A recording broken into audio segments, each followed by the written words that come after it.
Yeah, I think I got under Canelo's skin at the press conference. Not purposely. It's not like I was like, oh, I'm going to get under his skin. I feel like he kind of broke character a little bit at the press conference and, pushing me. I think he realizes that he's got somebody who's the real deal in front of him and not just here to pick up a check. And it strokes his ego the wrong way. He don't like that. He likes people just coming in, bowing down to him and handing over whatever they got to hand over and going on their way. But, anytime that I'm in front of somebody, that you're never going to get that out of me. So. And you received a small cut under your eye in that exchange. Did you receive that? How did you receive that cut? I know we already talked about this, but on camera, how did you get that cut and how bad was it?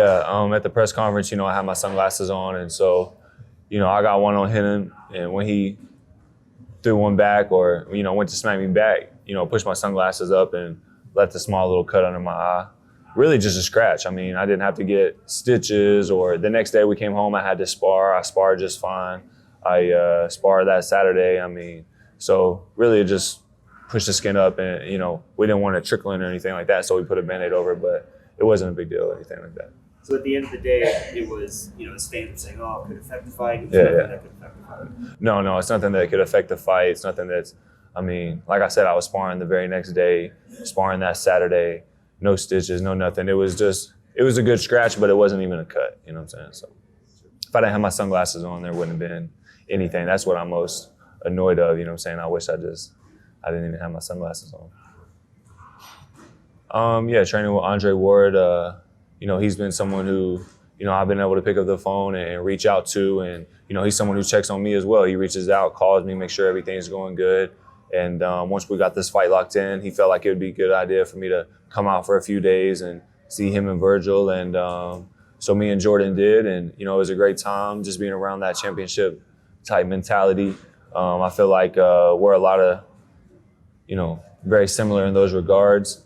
And he's always been somebody that I can, reach out to and ask questions. And, it's good to have someone like that who's been in a lot of these situations before. And, he's got good insight and a good perspective as well. So. Was there anything that you learned that stuck out in particular from Ward? A few things that I could add to my game for sure, just fine-tuning some of the things that I already do really well. So it was a great time. I got a lot of respect for Coach Virgil and obviously Andre. And but they know that I box at a high level already. So just refining a few of those small details and just adding a couple small things in. Nothing too much.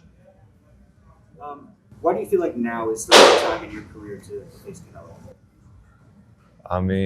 There's no better time than now. You know what I'm saying? That's the saying. And, what other opportunity am I going to have to fight for undisputed and become undisputed? So this is a big opportunity. When they presented it to me, as soon as they did, I said, yeah.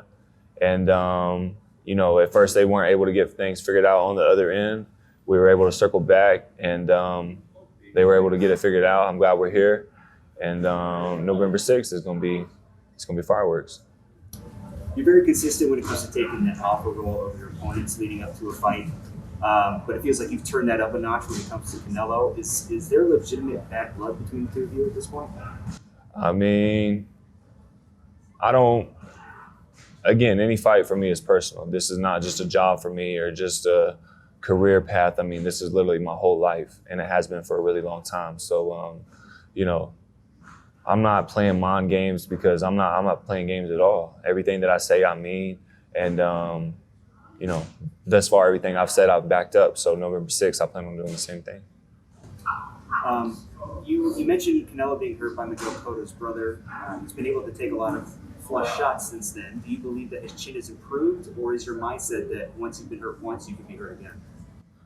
He's definitely a different fighter since that day, but I'm just saying that if you can get, caught with the right shot and hurt at that weight, then you can definitely get caught with the right shot and hurt it this way. Anybody can be clipped. Anybody can be clipped. Anybody can be knocked out. So that's what I meant. What will you bring to this fight that you believe that Canelo has not yet seen or experienced in the ring? Everyone says that, since the Lara fight, that he's improved a lot. But, a lot of the guys that gave him the most trouble, someone like Floyd, someone like Austin Trout, someone like Lara, those guys are giving him a lot of trouble. And the differences between me and them is I'm a full-fledged super middleweight. I'm my height, my reach. I possess a lot of the same IQ and skills and ability that those guys do, but I'm a lot bigger, I'm a lot taller, and I punch a lot harder. So, what does a win over Canelo do for your career? Again, a win over Canelo at this point in my career is just going to be a huge step in the direction of, becoming an all-time great that I've always strived to be, worked towards, and want to be, and plant my flag as the best super middleweight in the world. So, let's see. Canelo said that he plans to knock you out inside 8 rounds. What's your response to that, and what's your prediction for that? My response to him knocking me out in 8 rounds is he's supposed to say that. I can't tell you how many other fighters have told me that they're going to knock me out, they're going to do this, and they're going to do that, and it never winds up like that. So it's easy to talk about it. It's easy to say what you're going to do and how easy it's going to be. But, I feel like he's overlooking me, but that's on him. What's your message to Canelo? If he was sitting right in front of you right now, what would you say to him? I'd say, fuck you, motherfucker. All right. And then, so who were some of your favorite fighters growing up? Some of my favorite fighters growing up were James Toney, Marvin Hagler, Sugar Ray Leonard, Andre Ward, Floyd Mayweather, Georgie Benton, Muhammad Ali, Larry Holmes, Meldrick Taylor, Terry Norris.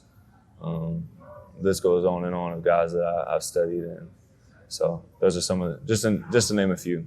Is there a common characteristic between all of them?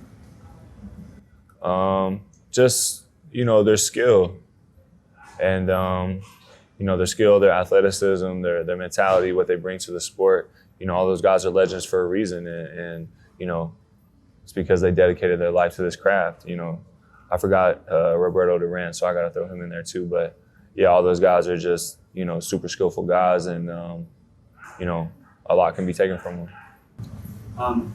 There was a video of you when you were younger beating up on someone in the street who ultimately pulls out a knife. What's the story behind that? Scuffles happen, those things happen. I'm not the first one to get into an altercation. I'm sure I won't be the last. There's plenty more that I've been in, and it's just one of those unfortunate events that happened. And but yeah, he felt the need to cross the line, and so that's how it started. What was kind of going through your head? Like, you obviously had the better of him before he took the knife out. Then when he takes the knife out, what was kind of going through your mind with that? Just that it's probably time to get out of there. So, but that's not the first time that something like that happened, unfortunately. But it's just one of those things.